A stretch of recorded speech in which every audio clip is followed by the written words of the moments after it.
নমস্কার বন্ধুরা, আমাদের চ্যানেলে স্বাগতম। ডিএ নিয়ে একটি গুরুত্বপূর্ণ আপডেট। ডিএ দেবে কিনা সন্দেহ, তবে পেনশন বাড়ছে সবার। পিএফ অ্যাকাউন্টে বকেয়া পাবেন, ন্যূনতম পেনশন কত? তো বন্ধুরা, ডিএ সংক্রান্ত আপডেট নিয়ে স্টেপ বাই স্টেপ আলোচনা করব। তো অবশ্যই আপনার ভিডিওটি স্কিপ না করে অবশ্যই পুরোটা দেখবেন। তো তার আগে বলে রাখি, যে সকল বন্ধুরা আমাদের চ্যানেলে নতুন, আমাদের চ্যানেলটির পাশে সাবস্ক্রাইব বাটন, সাবস্ক্রাইব করার পর পাশে যে বেল আইকন সেটিও প্রেস করবেন। লেটেস্ট ভিডিও আপডেটগুলি সবার আগে পেয়ে যাবেন। দেখে নেব আজকে ডিএ সংক্রান্ত গুরুত্বপূর্ণ আপডেটটি। দেশ জুড়ে কর্মচারীদের প্রভিডেন্ট ফান্ডে পেনশন পেতে পেনশনার হোল্ডারদের বিনিয়োগের নিয়মে পরিবর্তন নিয়ে বেশ জল্পনা হয়েছে আগেই। তবে এবারে সেই পেনশন সংক্রান্ত বিষয়ে আলোচনা হলো সফলভাবেই। কর্মচারী ভবিষ্যৎ তহবিল সংস্থা অসংগঠিত ক্ষেত্রের কর্মীদের এই প্রকল্পে অন্তর্ভুক্ত করার প্রস্তুতি নিচ্ছে। তবে এ বিষয়ে এখনও পর্যন্ত কোনো আনুষ্ঠানিক ঘোষণা আসেনি। তবে সেই মিনিমাম পেনশন কত করার দাবি তাদের, জেনে নিন বিস্তারিত। ইউপিএস পেনশন স্কিমের নতুন এই স্কিমটি ব্যক্তিগত জমা করা আমানতের উপর ভিত্তি করে সম্পূর্ণ নতুন করে প্রস্তাব করা হয়েছিল আগেই। এটি নিশ্চিত করা হয়েছে যে প্রত্যেক কর্মী 60 বছর বয়সে পৌঁছানোর পরে প্রতি মাসে ন্যূনতম 3,000 টাকা পেনশন যাতে পেতে পারেন। নতুন প্রকল্পটি ইপিএস নামে পরিচিত হবে। এর ফলে অসংগঠিত স্তরের কর্মীদের বৃদ্ধ বয়সে একটা নিশ্চিত আয়ের সংস্থান নিশ্চিত হবে। ইপিএফও দ্বারা প্রস্তাবিত এই নতুন প্রকল্পটির নাম দেওয়া যেতে পারে সর্বজনীন পেনশন স্কিম, যার লক্ষ্য বিদ্যমান কর্মচারীদের পেনশন স্কিম ইপিএস 1995-এর বিভিন্ন চ্যালেঞ্জ মোকাবেলা করা। এর মধ্যে কোনো কভারেজ নেই। প্রতি মাসে 15,000 টাকার বেশি উপার্জনকারী কর্মীদের জন্য একটি সামান্য পেনশন পরিমাণ নিশ্চিত করা এই পেনশনভোগীদের নতুন স্কিমে অন্তর্ভুক্ত করা হয়েছে বলেই খবর।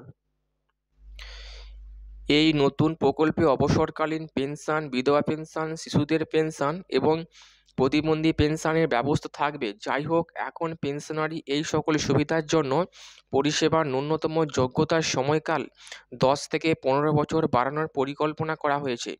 একই সময়ে যদি কোনো সদস্য 60 বছর বয়সের আগে মারা যান, তবে ইপিএস এর অধীনে পরিবারকে পেনশন দেওয়া হবে।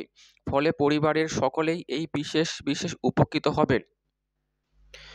সিবিটি দ্বারা প্রদত্ত গুরুত্বপূর্ণ কিছু তথ্য দেওয়া হয়েছে। উক্ত তথ্য অনুসারে পিএফের সর্বোচ্চ সিদ্ধান্ত গ্রহণকারী সংস্থা সেন্ট্রাল বোর্ড অফ ট্রাস্টিস সিবিটি দ্বারা প্রতিষ্ঠিত একটি অ্যাডহক কমিটি বলেছে যে কোনো কর্মচারী নেয় এমন কোনো কমিটি থেকে যদি তিনি নিজের অবদান হিসাবে আমানত জমা রাখতে চান, তাহলে তিনি এক্ষেত্রে নিজের বিনিয়োগ করতেই পারেন।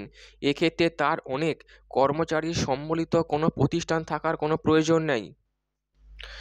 অর্থাৎ একটি বড় পেনশনের পরিমাণ পেতে কর্মীরা এখন একটি বড় পরিমাণ টাকা জমা করতে পারেন। বর্তমানে 20 জনের বেশি কর্মীসহ প্রতিষ্ঠানে প্রতি মাসে 15,000 টাকা পর্যন্ত উপার্জনকারী কর্মীদের জন্য ইপিএফ অবদান বাধ্যতামূলক।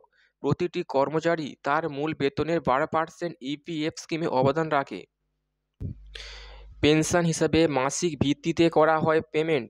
যে সমস্ত কর্মচারী ইপিএফেতে অবদান রেখেছেন তাদের জন্য ইপিএস বাধ্যতামূলক। ব্যাখ্যা করে দেখলে দেখা যায় যে কর্মচারীদের নিজস্ব আর্থিক অবদানের 8.33% পেনশন স্কিমে জমা হয়, যা প্রতি মাসে 15,000 টাকার বেতন সীমার ভিত্তিতে প্রতি মাসে 1,250 টাকা করে জমা হয় পেনশন স্কিমে। তবে এবারে সংসদীয় কমিটি বলেছে যে ইপিএফও গ্রাহকদের জন্য ন্যূনতম 1,000 টাকা পেনশন তাদের জন্য কোনো মতেই যথেষ্ট নয়। দীর্ঘ 8 বছর আগে এই পেনশনের পরিমাণ নির্ধারণ করা হয়েছিল।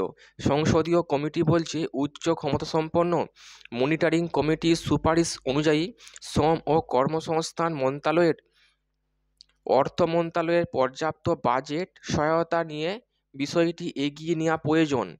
সম্মন্তক 2018 সালে কর্মীদের পেনশন স্কিম 1995 মূল্যায়ন ও পর্যালোচনা করার জন্য একটি উচ্চ ক্ষমতাসম্পন্ন পর্যবেক্ষণ কমিটি গঠন করেছিল। Employees provident fund organisation EPFO গ্রাহকদের জন্য 1,000 টাকার পেনশন কখনোই যথেষ্ট নয়। এটা বাড়াতে হবে, না হলে কর্মীদের বেশ সমস্যার সম্মুখীন হতে হচ্ছে।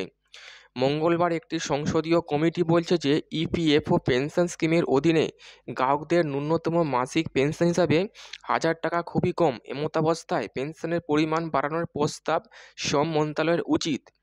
শ্রম সংক্রান্ত সংসদীয় স্থায়ী কমিটি সংসদে পেশ করা অনুদানের দাবি 2022-23 সংক্রান্ত প্রতিবেদনে বলেছে যে 8 বছর আগে নির্ধারিত 1,000 টাকার মাসিক পেনশন এখন খুব কম।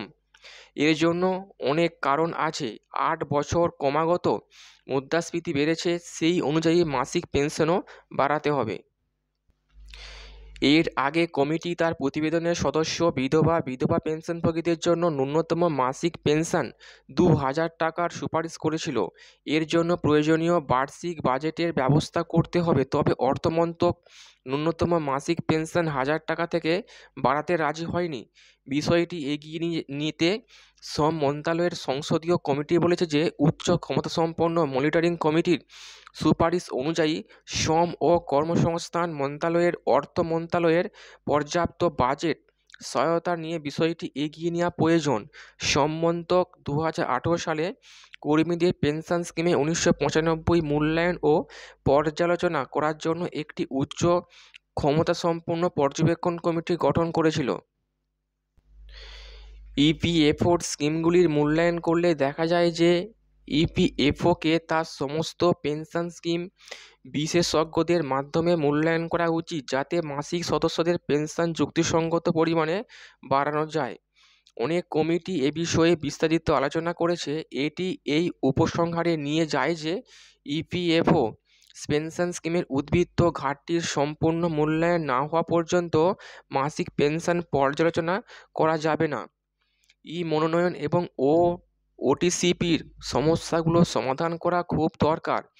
রিপোর্টে আরও বলা হয়েছে যে ইপিএফও সদস্যরা, বিশেষ করে যারা 2015 আগে অবসর নিয়েছিলেন, তারা নমিনেশনের জন্য সমস্যার সম্মুখীন হচ্ছেন। অনলাইন ট্রান্সফার ক্লেম পোর্টালে এই কাজকর্মেও অসুবিধার সম্মুখীন হতে হচ্ছে। সংসদীয় কমিটি ডিজিটাল ইন্ডিয়া উদ্যোগের সাথে সামঞ্জস্য রেখে তথ্য প্রযুক্তির সরঞ্জামগুলির বৃহত্তর ব্যবহারের জন্য ইপিএফওর প্রচেষ্টার প্রশংসা করেছে।